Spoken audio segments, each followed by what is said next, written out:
জামাই ক্যাবলাচরণ দাস। কাজের মধ্যে বাবার মাঠে কাটে শুধুই ঘাস। বুদ্ধিতে সে আস্ত ঢেকি, অকাজ শুধুই করে। তার জ্বালাতে বাড়ির লোক বিপদে শুধু পড়ে। এক বললে 21 বোঝে পেটুক মহারাজ।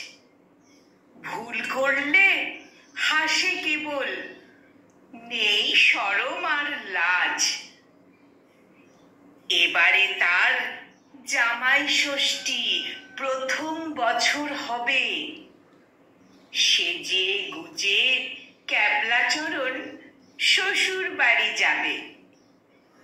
মা বলেছে মিষ্টি নিতে, সাথে কাপড় চোপড়।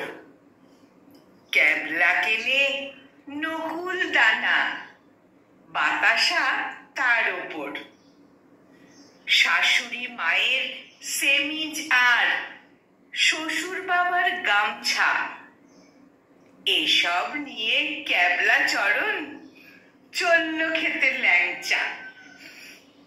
মেয়ের বাবার মাথায় হাত, তত্ত্ব তলাশ দেখে। ক্যাবলার বাবা মাথা ঠোকে, বুকেতে হাত রেখে।